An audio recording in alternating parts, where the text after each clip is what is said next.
All right, good evening, everybody. We'll get started. Welcome to the American Enterprise Institute. I'm Yuval Levin. I'm Director of Social, Cultural, and Constitutional Studies here at AEI, and it's my great pleasure tonight to welcome you to a discussion of an important new book by my good friend and colleague, Michael Strain. Michael is the Director of Economic Studies here at AEI. He's a widely published scholar in labor economics and public finance and many other areas. And his new book is an exceptionally clear and broad overview of the state of American economic life, of the actual conditions we face, the trends over recent decades, how those relate to some of the dark stories that we hear in our politics about the conditions Americans have experienced and also what our prospects are.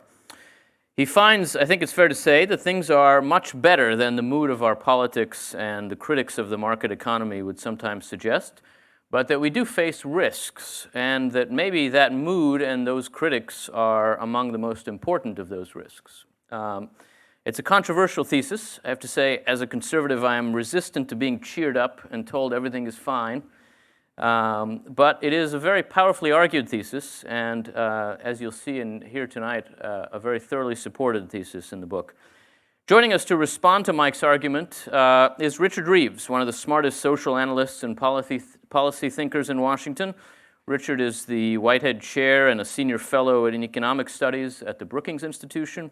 He's Director of the Brookings Initiative on the Future of the Middle Class, the author of many important articles and a number of important books, including most recently Dream Hoarders, How the American Middle Class is Leaving Everyone Else in the Dust, Why That Is a Problem, and What to Do About It. Our format is going to be very simple. Mike will offer us an overview of the argument of the book. Richard will offer a response. I'll moderate a brief conversation between the two of them, and then we'll draw all of you into that conversation with some Q&A. So with that, let's welcome Michael Strain.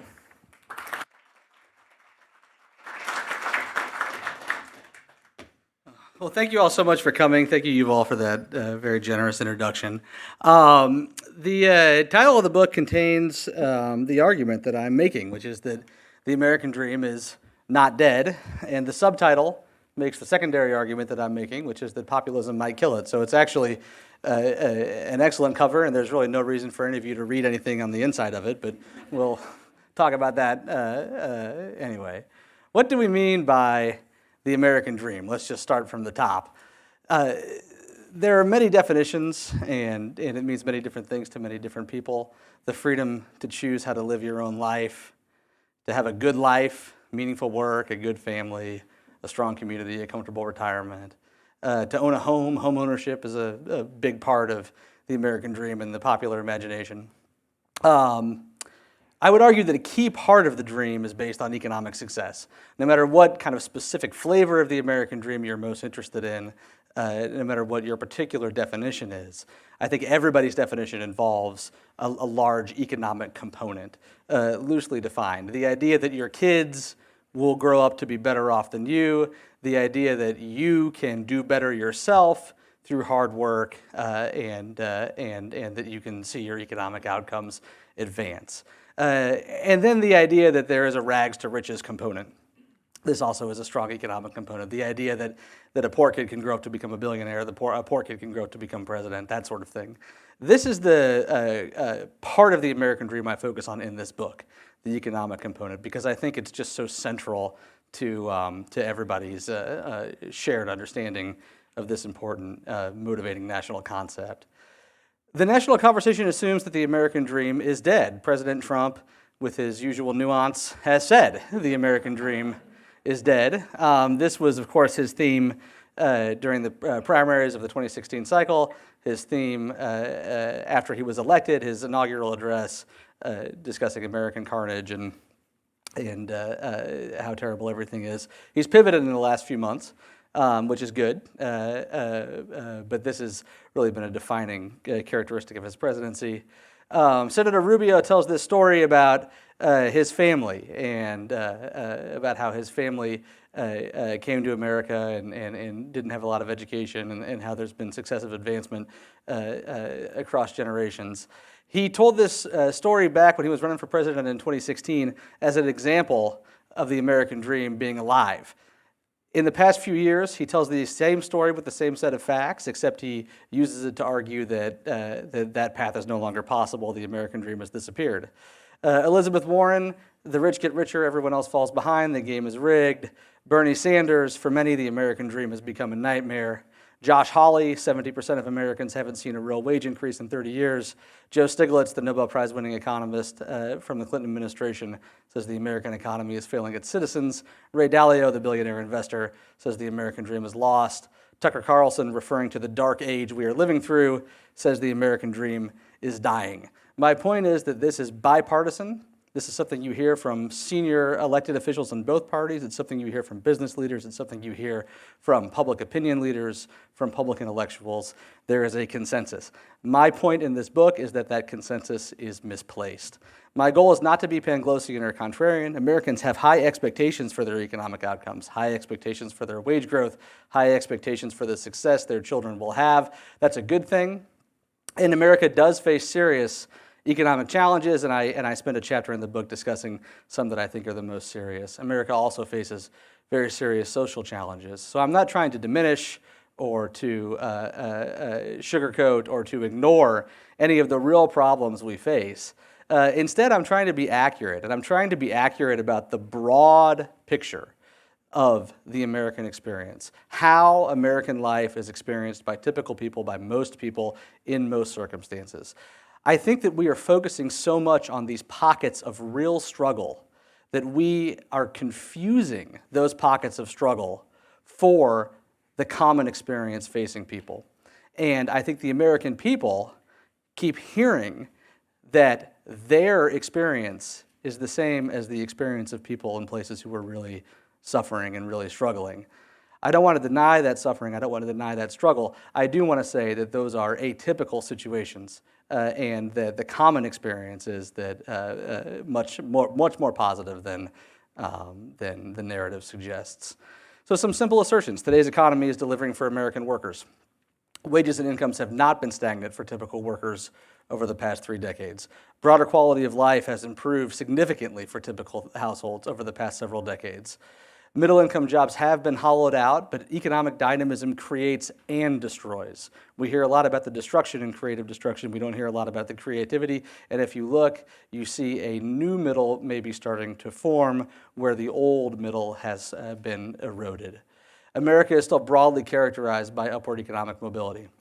I'd make a couple other assertions as well, which is that the narrative about the American dream matters and that we need to do more to advance and secure the dream for the next generation. So very briefly, because I'm going to stand up here for about 20 minutes, and then I want to give Richard the opportunity to respond and then to have some discussion. So I'm not going to be able to cover all that, but I'm going to do the best I can. I thought it would be better to have some real disagreement than to just have me stand up here and lecture for an hour. So the economy is delivering for workers. Just some simple statistics. Weekly earnings for workers in the bottom 10% have grown over 1/3 faster than growth at the median over the last several years. The unemployment rate for workers without a high school diploma is further below its long-term average than the unemployment rate for college graduates currently. Wages for non-supervisory workers have been growing faster than overall average wages since last February. The argument that the gains from the hot economy are only accruing to people at the top, that the game is rigged against workers who are not at the very top, is just not supported by the data. Right now, currently, the recovery is reaching wide swaths of the American labor market, including some of the least skilled, least experienced, and most vulnerable workers. My second argument, wages have not stagnated for decades. We'll spend a little more time here. This is a graph of wages. This is a graph of the wages of non-supervisory workers. These are production workers in manufacturing, construction workers in construction, and non-supervisory workers in services. This group of workers includes about 80% of all workers, about 4 in 5 workers. You can think of these folks as workers, not managers. And what I've done is plot the average wage for workers in that group, adjusted for inflation. And I want to make some simple observations. What you see is that throughout the 1960s and going into the 1970s, there was rapid and sustained wage growth for this group of workers. Then what you see is from the mid-1970s to the mid-1990s that this group of workers did not do so well. You see stagnant and declining wages. Since the early to mid-1990s, I see wages going up. I don't see wages being stagnant.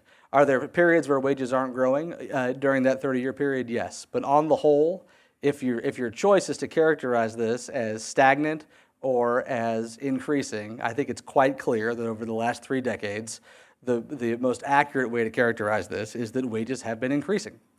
Let's look at this. It's common to go back to 1973. And one of the things I want to do in this book is to argue that comparisons between 1973 and the year 2020 is too long of a window to make comparisons about. But it's common to go back to 1973. Wages have grown 23% since 1973. I wouldn't call that stagnant. I wouldn't call it spectacular, but I certainly wouldn't call it stagnant. I want to argue, though, that we should not start the comparison in 1973. This debate about wages among the policy community here in Washington often gets hung up on what price index to use to adjust for inflation. I want to say that what we really should be debating is the starting year. We should spend less time debating the price index and more time debating the actual period that we're making the comparison over. So why do the default and start in 1973 or 1979 when you see that there's this 30-year period where wages have been going up? I argue to start in 1990. Why? When politicians and opinion leaders argue that wages have been stagnant for decades, people hear that as referring to their wages, the wages of people who are currently working. 1973 was 47 years ago. For the purpose of the policy debate, a more recent year, a year that is more relevant to people who are working, seems pretty straightforward. 1990 was a business cycle peak. The summer of 1990 is close to a structural break in this series that seems to have occurred around the mid-1990s. But what I mean by that is that if you start in 1973, what you're doing is you're conflating a period of stagnation and decline with a period of growth. And that, to me, seems to be statistically inadvisable. I think instead, calculate growth over the period where wages are growing and calculate stagnation over the period where wages are stagnating, and don't conflate the two if you're trying to get a handle on what wages are doing. 1990 was roughly 30 years ago. You hear a lot of talk about several decades. That seems like a reasonable length of time to go back. It's harder to correctly adjust for inflation the further back in time you go. One of the ways we can sidestep all these debates about which price index to use is just not to try to go back 50 years. If you go back 10 years, the price indices agree a lot more strongly than if you go back 20. If you go back 20, they agree a lot more strongly than if you go back 30. One way not to get mirrored down in a price index debate is to focus on a shorter time period. But my main point is that even if you do want to go back to the 70s, it's really not a complete picture to argue that wages have been stagnant.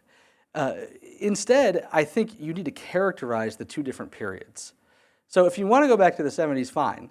What you should be saying is that wages stagnated throughout the 70s and throughout the 80s and into the 1990s. And then since the early to mid-90s, wages have been growing.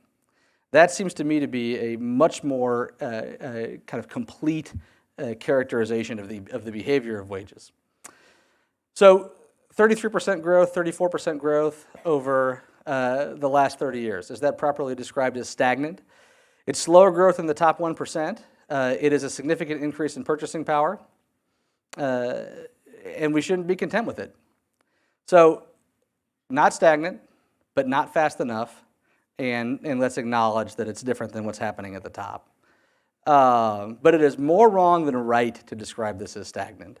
Instead, a 1/3 increase in purchasing power is significant.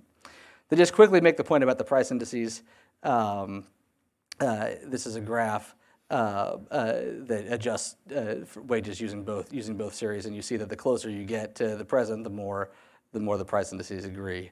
Another argument not to go back so far. What do percentiles look like? Median wages have grown by 24%. Wages for the 10th percentile have grown by about a third. Wages for the 20th percentile have grown by about a third. And wages for the 30th percentile have grown roughly around there as well. So you can argue median wages have gone up by a quarter, and kind of working class and low income wages have gone up by a third. Again, not stagnation. What about income? CBO computes 3 different measures of income. If you look at the post-tax and post-transfer income, you see that that's gone up by 44% for the median household. Market income has gone up by about 21%. If you look at the bottom 20%, you see that post-tax and transfer income has gone up by 2/3, and market income has gone up by 44%. Again, not stagnant. Slower than the top 1%? Yes, but not stagnant. Income inequality is stagnant or declining as well. If you look at CBO's income series and you look at a Gini coefficient, which is a standard measure of inequality, what you see is a significant increase in inequality in the 1980s and 1990s. And then since the Great Recession, when concern about inequality exploded, you actually see a 7% decline in this measure of inequality using the post-tax and transfer income. If you look at market income, you see an increase of about 2%. This is another example of how the narrative about American workers has not kept up with the data. Wages were stagnant in the 1970s and 1980s. Hasn't been true for 3 decades. Inequality was growing rapidly in the 80s and 90s. For the past decade, it's been growing much less rapidly. This is a more straightforward measure of inequality, which is just the ratio of weekly earnings from the 90th percentile to the 10th percentile, and other measures as well. And you see that these also have not shown any significant growth in inequality over that period. Do people care about inequality? I'm going to cover this very briefly. This chart here shows concern about inequality graphed against actual inequality. So public perception about whether or not the rich are getting richer versus the actual behavior of the Gini coefficient. There's not much of a relationship. In fact, the correlation coefficient is negative. If you look at this graph, this is a graph of concern about inequality and wage growth. And you see that wages are growing throughout the 1990s and concern about inequality is going down. So combine all those 3 facts together. Measured inequality is going up, concern about inequality is going down, wages are going up. This says to me that people care a lot more about how they're doing than they care about the actual behavior of the rich-poor gap. My third big point, life was better decades ago. This kind of goes without saying. I like to show this graph because it's a graph of air conditioning. This is very important to me personally. And you see significant growth in the share of homes with air conditioning over this period. Perhaps more seriously, there have been significant advances in medical care. There have been significant advances in transportation safety. The idea that life was somehow better 30 or 40 years ago, even for the white working class, really borders on the absurd. And if you actually take that argument seriously, it is impossible to imagine that many people, if anybody, would actually go back in time and live 40 years ago, no matter what their current socioeconomic situation is now. Middle class jobs. This is a chart that shows the hollowing out of the skill distribution.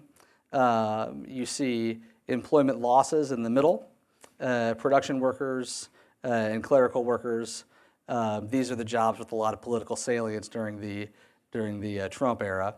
And you see increases in low-skilled, low-wage jobs along with increases in higher-skilled, high-wage jobs. This has been the source of considerable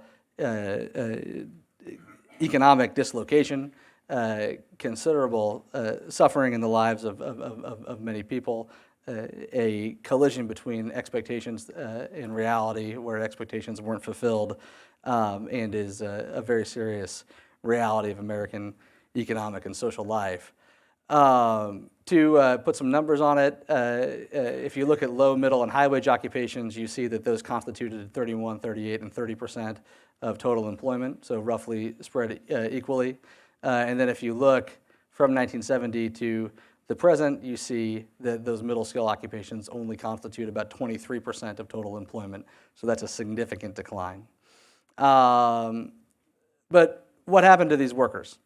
A whole lot of them ended up moving into a higher income bracket. So you see in this chart, the red line shows that the share of households making between 35K and 100K has gone down considerably. But they've been replaced with households that are earning more than 100K. They have not been replaced by households earning less than 35K. So this is a story of disruption, but it's a story of disruption that has some positive elements to it as well. I'll skip over this in the interest of time and just say that if you focus excessively on the production jobs and the construction jobs and the clerical jobs that get all the political attention, you do see that they're declining as a share of total employment. That's the blue line. But if you look, you see that there's actually significant growth in other types of middle-skill, middle-wage jobs. These are healthcare support occupations, transportation occupations, education and training occupations, personal care and services. Actually, there's a lot of growth in the chefs occupational category. Apparently, we want more chefs. Oh, look, here I have a list. So see, I wasn't lying. Chefs and head cooks and food service managers right there at the bottom. So the moral of the story is that creative destruction creates, but creative destruction destroys, but it also creates. And we hear a lot about the destruction, and we don't hear a lot about the creativity. But what's happening in those middle wage occupations is what happens in a dynamic capitalist economy, where technology comes along and replaces some workers and replaces some tasks, but that creates new opportunities. And workers need to take advantage of those opportunities, and public policy needs to assist workers in doing so. But bemoaning economic change and attempting to stop it is going to end up hurting the very workers that you're trying to help. Upward mobility, rags to riches. I won't explain this in any great detail, but I did some calculations to see what share of people who are born in the bottom make it to the top, and it's about 7%. What share of people who were born in the top make it to the bottom? I can't read that. It looks like it's 8%. So this still happens in America. It's not common. It's not the norm. It's not something to be expected if you're born into the bottom 20%, but you can go from the bottom to the very top in America. If you want to temper that and look at rags to comfort, you see considerably more upward mobility. People born in the bottom 20% and in the next quintile end up rising into the middle class at a pretty good clip. The measure of upward mobility I prefer is not that sort of relative ranking. Instead, I just want to ask, are you doing better than your parents did? And what I've done in these calculations is look at people who are in their 40s today and look at their household income and say, okay, if you're 40-something years old today, are you earning more than your parents earned when your parents were the same age? And about 3/4 of people who are in their 40s today have a higher household income than their parents had when their parents were in their 40s. If you were born in the bottom 20%, 86% of those 40-year-olds have a higher household income than their parents had when their parents were in their 40s. This strikes me as considerable upward mobility. How much more? Median family income is up by 54% across those two generations. And if you're raised in the bottom 20%, it's up by 153%. So these are not trivial gains. What about earnings?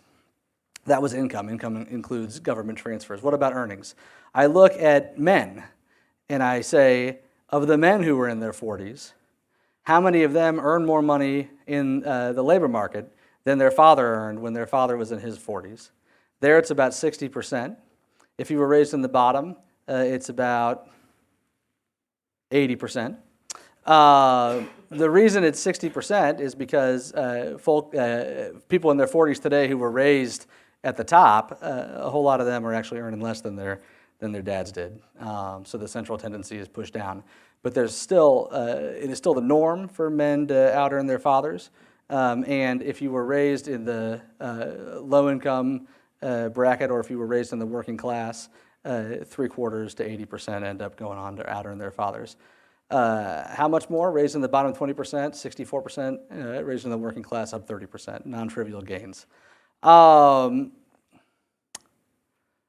have some material prepared on the populist threat to the American dream, but in the interest of time, I think I'm going to hold on that until we get to the discussion. And so I will advance through all this. I copied this pretty much verbatim from an op-ed I published in the Washington Post today, so everybody should just go read that. Of course, what you really should do is buy the book, read the book, and then buy the op-ed and see if I'm consistent. But I'd now like to invite Richard Reeves up to the stage. I want to thank Richard for doing this. AEI is committed to a competition of ideas. The ideas I'm tackling in this book are difficult, and they're not straightforward, and there's plenty of room for reasonable disagreement.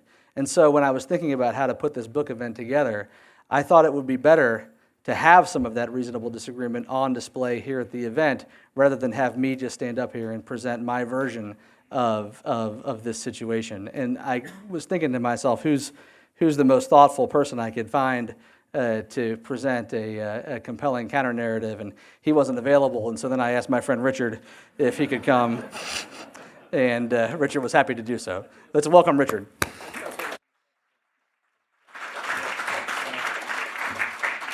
Thank you, Michael, for that kind introduction. It's a privilege to be here. Michael Strain has written a clear, compelling, empirically grounded, and actually irritatingly well-written book. Congratulations. I'm just going to very briefly outline some areas of agreement, then focus on some areas that I think could be of useful disagreement, and then make some general comments, which I hope will set up our broader debate. And I'm going to focus in a little bit on what the incentives are for pessimism. If it's true that we're overly pessimistic, then it's probably because it's working for us in some way. So let's start with the agreements. First of all, I agree with Michael that there's an overstatement on both left and right of many of the broad trends that are affecting us. The middle class has been killed, says Joe Biden. American carnage, says President Trump, etc. I think that's true. There's a bipartisan overstatement of the problem. In fact, wage and income growth, to use Michael's words, have been solid. Not spectacular, but not stagnant. These seem to me to be the right words to be using. We also think Michael is right to split the post-World War II economy into these broad three phases of very strong growth, followed by stagnation, followed by more growth, albeit not as strong. In fact, I think one of the problems with the debate is that the post-war years weren't the exception. When you have an economy that's growing by an average of 4% a year for some almost 25 years, then you're going to get a lot of upward mobility. You're going to get a lot of people getting better off. And it seems to me that that era of American history casts quite a shadow over all contemporary economic debates, because at some level, particularly those who are old enough to remember those years, have sort of fixed that as the norm. And it was not the norm, it was the exception to the norm. We agree that trade is good on net and in the long run. The China shock to US manufacturing was real, but it was small and mostly geographically targeted. Certainly it was magnified in certain places.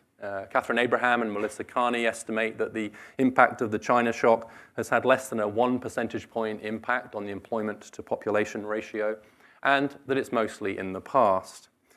That there is a risk to prosperity from both protectionism and reduced immigration, and a risk to social harmony from the incitement of racial animosity. There is a risk from the reduction in dynamism, which Michael didn't talk about, but it is in his book, business startup rates, people moving jobs, etc. I'd also add the sharp decline in geographical mobility of Americans as another reason to worry about dynamism. We agree that the value of work goes way beyond economic utility to include dignity, purpose, structure, etc. And I strongly agree with Michael's statement on page 135 that the government needs to do more to advance economic opportunity to those who need it most. And that brings me to 4 areas of disagreement. The first area of disagreement is, I don't think you need to be as anti-government as Michael appears to be in order to be anti-populist. Michael talks a lot about the need for limited government. He has a dim view of government bureaucrats, etc. Relatively straightforward fare, I think, for someone who is as free market as Michael is. But it seems to me that you can think about this differently. In some ways, it takes two to tango. The government can provide insurance, security, human capital. The market can reward risk-taking, innovation, hard work. Rather than seeing the two as in some way opposed to each other, I prefer to think of the role of the market and government as being rather like the two arms you might put out as you balance your way across a fallen log. Too much of one and you'll fall, but too much of the other and you might fall too. I'm thinking a little bit about the way that government activity can sometimes lessen anxiety and the fear of the future, and then potentially even boost risk-taking. I'm reminded of the Conservative Chancellor in the UK, my home country, Kenneth Clarke, who made a very strong free market argument for socialised healthcare, on the grounds that the great thing is if you never have to worry about where your healthcare is coming from, you're more likely to start a business, risk a new job, risk a move, etc. I don't plan to get into that particular debate right here, simply to use it as an example of the fact that I don't think we should see them necessarily as counterposed. You can have a strong and active government and an open and dynamic economy. Indeed, I would argue that the false choice that is posed between the two on both left and right is in some ways one of the biggest dangers we face. I sometimes feel as if our debates and political philosophy and politics are stuck in the era where it was defined by your attitude towards government, pro or anti, big or small. The better question is, what are our goals? And what are the best institutions that can help us achieve them? What's the best blend between markets, states, etc., in achieving those goals, rather than having this pro-anti-government approach? I do think the government can play an important role, and that very often the government is wasteful. And I will give one example of wastefulness that was true until the tax reform passed by President Trump. Until the tax reform was passed, for every dollar that the US federal government spent on trade adjustment assistance to help displaced workers, for every single dollar we spent on that, we spent $25 on tax subsidies to elite colleges.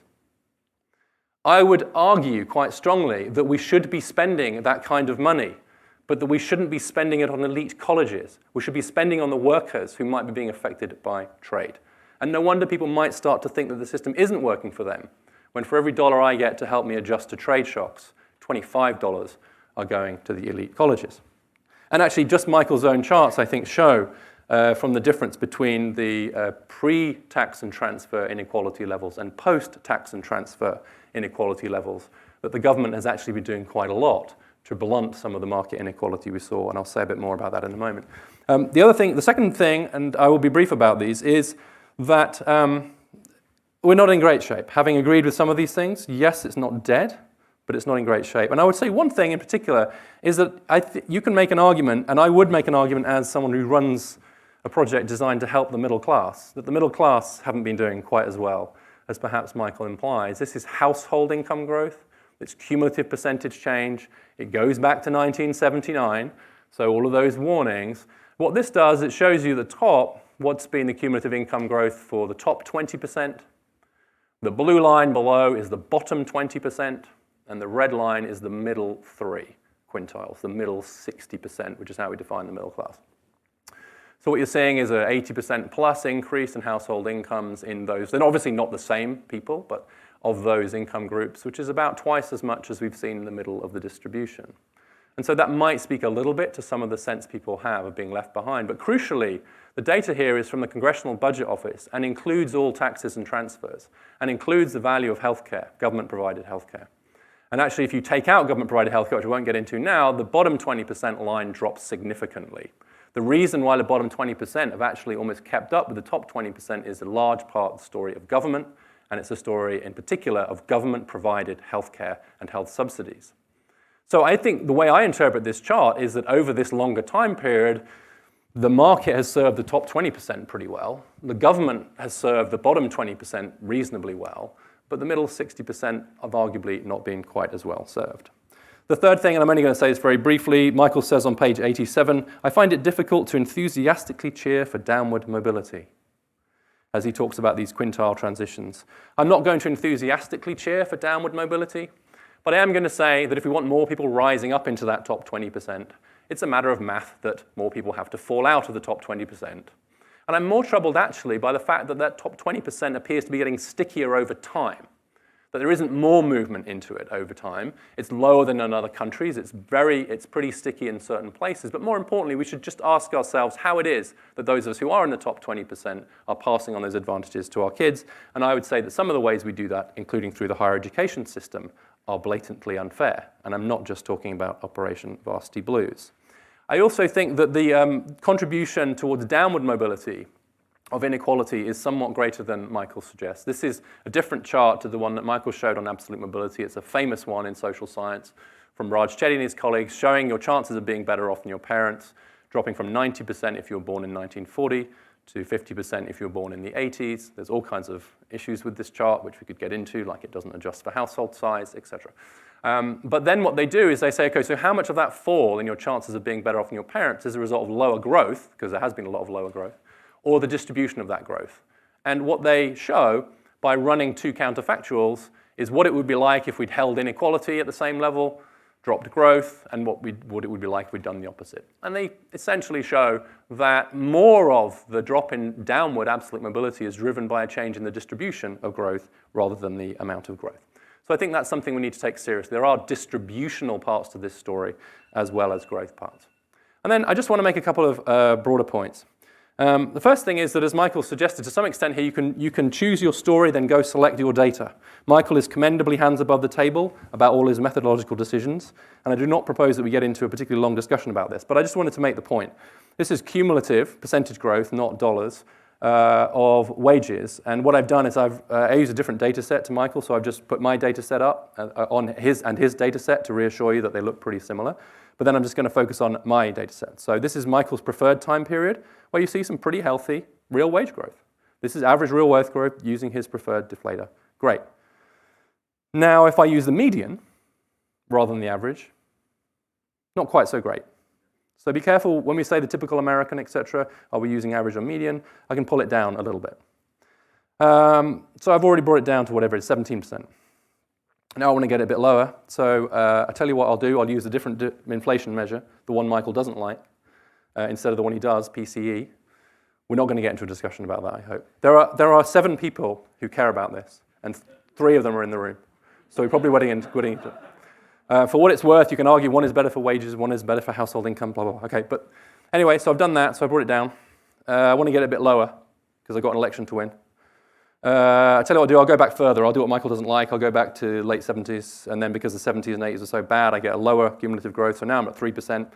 I think I can use stagnant now, and I really want to be able to say stagnant. But I'd really like to say it's falling, so let's just do men. And now I've got a really nice drop.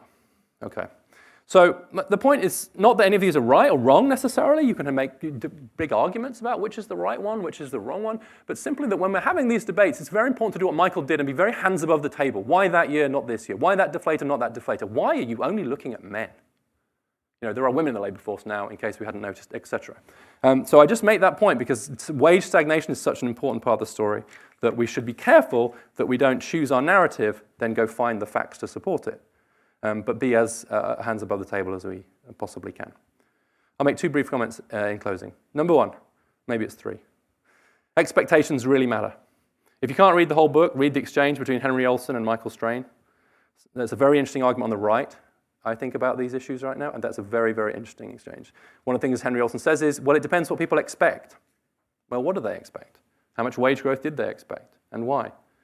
Because of their race, because of their color, because of their gender, because their fathers earned that much, etc.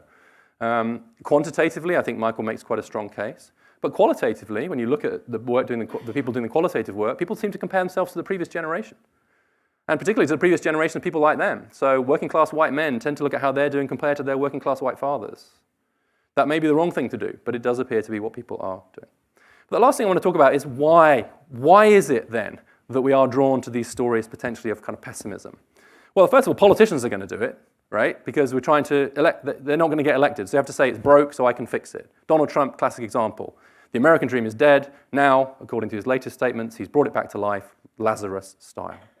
But it's in his interest to say it's broken, that's why you need me to come and fix it. Media narratives are always drawn to extremes. And I mentioned the interesting fight on the right. I will note in passing that I think the pessimism danger is actually greater to the left than it is to the right. because the government has done a whole heck of a lot more over the last 30 years. So if it's true that after more and more government investment, we're still in such bad shape, I think you could legitimately say, well, where did all that money go then? I think actually the government's done pretty well in the last 30 years, and that they should say that instead. But we should also, and this brings it a bit closer to home, we should be honest about the fact there's something of an intellectual glamour to both pessimism and polemicism. So the best of all worlds is a pessimistic polemic. John Stuart Mill, my hero, said in the middle of the 19th century, quote, "It is thought essential of any man who knows anything of the world to think ill of it." A study of people looking at book reviewers, some of the book reviews were negative, some of them were positive, asked people to rate the intelligence of the reviewer. The reviewers who were negative were rated as much, much cleverer than the reviewers who were positive. There's something rather dull and stupid about optimism in too many of our minds. And I think the danger, particularly if you work in a policy think tank as we do, or selling books as we are, that the danger of overstating problems in order to justify our solutions is very great indeed, especially if those solutions are radical ones, in order to gain a larger share of public attention or get more people signing up to our idea. It's attractive. The incentives to do so are strong. And it is even more then to Michael's credit that he's managed to produce an argument, not all of which I agree with, but is provocative but not polemical, and that he's managed to be both reasonable, he's modulated, and he's responsible, but without any loss of intellectual brilliance, rather the other way around. And that just makes it even more annoying altogether. I congratulate him on his work. Thank you, Michael.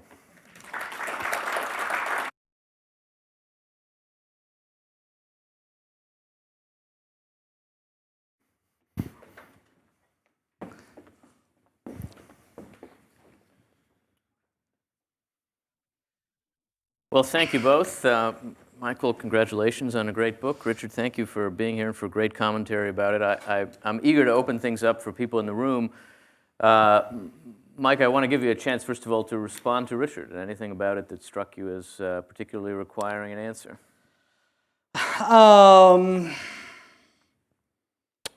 No. Great. Okay. Then I need Friendly to go. bunch we I have. need to do it again then. Let me push you on one point, Mike. It seems to me that in some of the arguments that you are having with some of our friends on the right, there's a lot of traipsing carefully around the question of women. Yeah. And even in Or laying out... traipsing less carefully in the case of Tucker Carlson. Yeah, that's right. But I think Mr. Carlson described the entry of mothers into the workforce as a disaster, which is not really an undercurrent so much as a statement. But I'm sorry, go ahead. I wonder if, first of all, you think you do that yourself. There are places in the book where you mention that men have had it worse. Certainly, populism is driven by the fact that men have had it worse. But there's not a lot of discussion about what to make of that fact in some of the debates we're having. That men are lagging while women are rising is one the cause of the other? Is the resulting politics best understood through the lens of the difference between them? What do you make of the economic effects of women entering the workforce? So I think that I didn't want to get bogged down into discussions of specific subgroups. I'm here to bog you down. I'm happy to do it here, right, in the book. I wanted to really try and focus on kind of the broad picture. Since you're asking, male workers who are relatively more educated have been doing fine. But if you are a man and you did not graduate high school, you are in bad shape. And the opportunities available to you in the labor market are significantly limited. Now, that's a minority of workers, of course, but it is still imperative that we have better public policy to help advance economic opportunity to those workers. And I think you're also right that that group of workers, particularly in some of the American heartland and some of the Rust Belt states, have been driving a lot of our current political moment. But you're suggesting they're not wrong. I'm suggesting that they're not wrong to think that their opportunities are less than they would hope for. They're not wrong to think that their opportunities are less than they could reasonably have expected when they were growing up. But I think that the conservative, and where I take issue with some of our friends on the right, the conservative response to this reality, I think, has been deeply disappointing. We had in the 1980s and 90s a major debate about welfare reform in this country. And conservatives got very accustomed to making the argument that low-income African-American single moms should be expected to work, that the argument that that was somehow beyond their capability or beyond their ability given their circumstances in life was denying them agency, that there was ample economic opportunity if public policy was crafted to help them create it. And the bill that eventually got passed into law had the phrase personal responsibility in the title that reformed welfare. Now, when we're talking about white men in the heartland who don't have a college education, all of a sudden they're victims of a rigged game, they're victims of the elites. The Wall Street elites opened up China to free trade to enrich themselves, and that has immiserated them at their expense. And the conversation on the right acts as if they do not have responsibility, they do not have agency, and that they aren't able to take advantage of the opportunities they have. I find that disconnect to be extremely troubling. I also think that the narrative on the right is analytically wrong. We certainly need better policy for those workers, but there is ample economic opportunity for many of those workers in the current economy, certainly more so than the public debate would suggest. Finally, I would say that I think they would respond better to a different message. And we need some of our leaders to give that a shot. Richard, on this point? Yeah, I'd like to weigh in on this if you don't mind. So it is, the stagnant wage story is true for men at the median. I don't think anyone disagrees with that. Whereas there's been significant wage growth for women. So if you put them together, obviously you get a different story. Economically, the rise of women has been hugely beneficial in terms of macroeconomy, size of our labor force, et cetera. No one denies that. I think what's at stake here is something about the fact that the capacity, and this is right, so you'll get some people on the right, Oren Cass, for example, who really just only focus on men. And there's good reason why that's wrong. But I think we need to take seriously the idea that the capacity of men to be a breadwinner in the traditional sense is significantly less than it was today. The economic requirement on women that they are with a man is significantly less than it was. But the expectations that men have of themselves, and to a large extent that women still appear to have of men, is to have that breadwinning capacity. And so I think we have to take quite seriously the fact that there could well be a lag between the ability of men in the current market to perform that traditional role and the apparently ongoing expectations, not only on the part of men, but also on the part of women, that they should do so. That puts quite a lot of men in a difficult position. And I think that actually might be the heart of many of the problems that we're seeing. I'm going to open this up in just a second. Please think about what questions you might have. But Mike, one further related question here. You begin with the premise that the American dream is to a great extent about economics. And then you wonder why people complain even though the economy is doing fine. Maybe the complaints mean that the American dream is not about economics, or at least not as fundamentally about it. That certainly may be true. I mean, it's a complicated concept. I think a lot of the complaints are driven by the Great Recession, which was an economic event. The recession was tremendously disruptive. Millions and millions of workers and households suffered enormously as a consequence of it. And that disruption is really the spark that lit this populist fire that we're still living through. This is part of a pattern. If you look back over the last 150 years and you look at 30 or 40 of the world's leading democracies, what you see is an empirical regularity, which is that if there is a financial crisis and it's followed by a severe recession, you see a big upswing in populist sentiment in those countries. You actually see a large increase in the share of seats in the legislature that are held by populist candidates. The United States has fit that pattern perfectly. The financial crisis that we experienced was much larger than the typical financial crisis. It stands to reason that it would take longer for this to work its way through the system. There are other structural reasons why it might take longer. The fact that we're a two-party system and we have a presidential system and not a parliamentary system. But I still see this as being driven largely by economics. But of course, people experience life as participants in the market, and they experience life as participants in their families and as participants in their communities. There are a lot of signs of trouble in non-economic realms as well. And so, I'm very open to the idea that there's something more complicated going on than that. Let's take questions. We've got a microphone going around the room, and please just tell us who you are and try to frame your question as a question. Let's start here. Thank you. Mike, if you can hear me, what is populism and how could it kill the American dream? So populism is a kind of system of animosity in which the people are pitted against the elites. That has different flavors in different historical contexts. I would argue there's more than one kind of thread of populism at play in the United States right now. But a defining characteristic is the people fighting against the elites. How could it kill the American dream? It could kill the American dream in two ways. One way it could kill the American dream is its policies.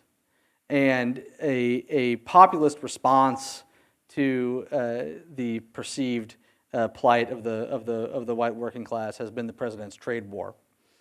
That's been the most salient expression of populism in terms of actual public policy that's been enacted. If you look at the trade war, it's raised consumer prices, it's reduced the variety of products that households can buy, it's dampened export growth. It's actually hurt some of the stocks of the companies that are supposed to be helped by it. And the most recent evidence suggests that the trade war has reduced manufacturing employment rather than increased manufacturing employment. So these policies are bad for American workers. Bernie Sanders, also running a populist campaign, his economic agenda would be a disaster for American workers and households. And even though he would only get a small fraction of it passed, that's really not a whole lot of solace in and of itself. I think that their policies also affect long-term prosperity in more pernicious ways. The president's extreme animosity toward immigrants threatens the United States' role as the destination for some of the best and brightest and most talented and ambitious people in the world to come. That's a direct threat to long-term prosperity. The president's attacks on institutions and his attacks on the norms of governance that are carried out on behalf of the people against the system threaten long-term prosperity by weakening those important institutions like the Fed and by weakening the culture and norms of governance. Bernie Sanders would have similar effects. He said that billionaires shouldn't exist. That's exactly the opposite message.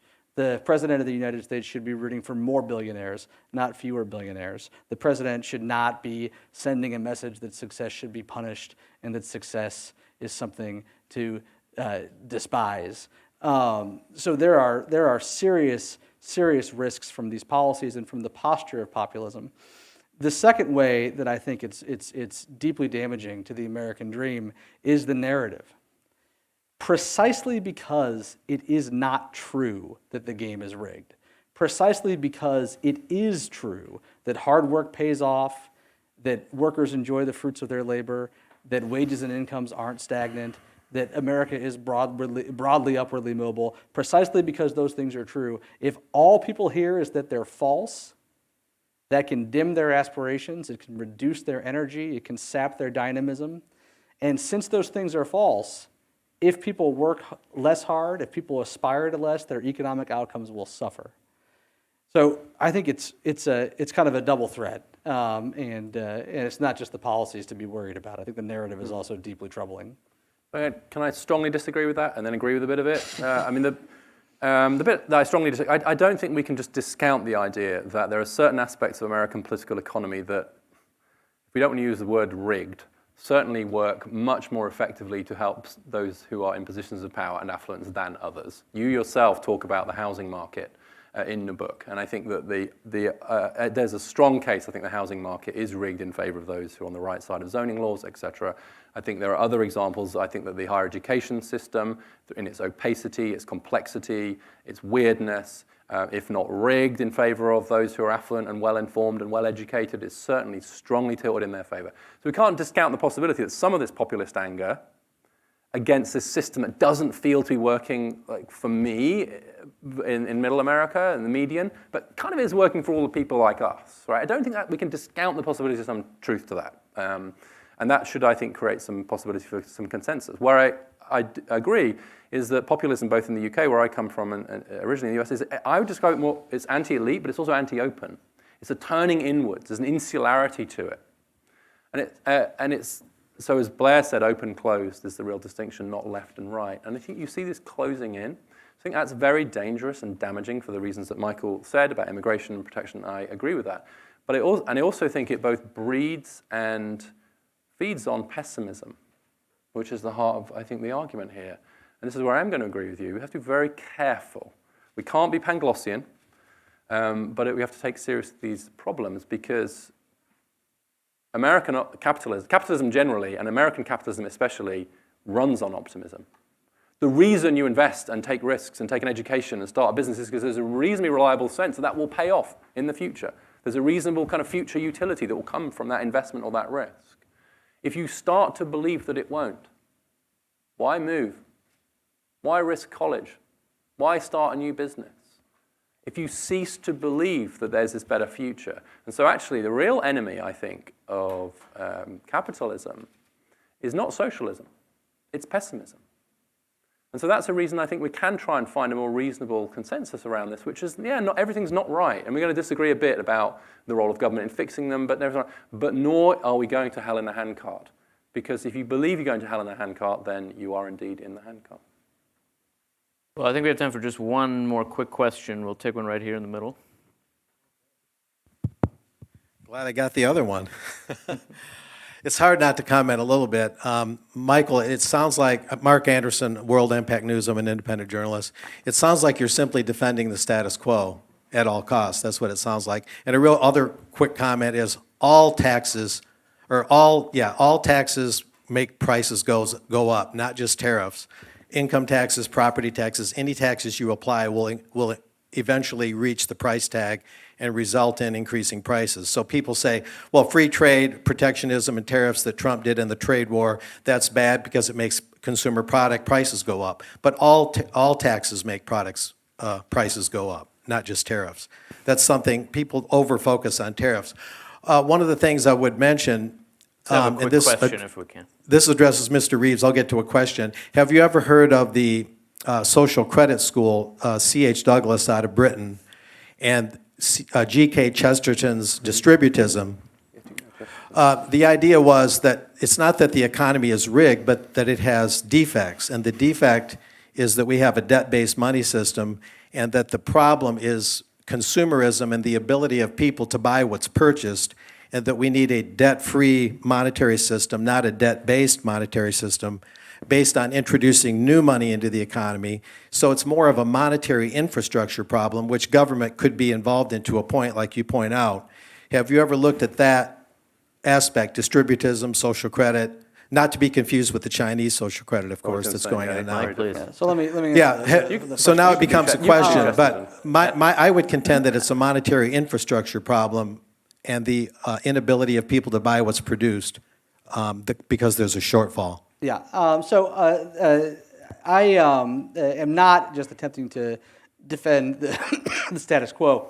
And let me agree with Richard that there are obvious areas for improvement in public policy. I think housing is certainly one of them. I think Occupational licensing is certainly another one. I don't remember all the ones that you Higher you ed. mentioned. Higher education. There's plenty of low-hanging fruit there. In the book, I devote a chapter to describing what I think are some really pressing problems facing the country, and I devote a chapter to discussing some policy solutions that I think could help improve things. So my point is not to say everything is perfect. There are no problems, and there's no need for any new solutions. My point is instead to say that the national narrative about these issues is so completely disconnected from the underlying reality that there needs to be a corrective. And just because there needs to be a corrective doesn't mean that the status quo is perfect. It just means that it needs to be, I think, recontextualized. Well, we'll end there. Thank you very much. The book is The American Dream is Not Dead. Michael and Richard, thanks.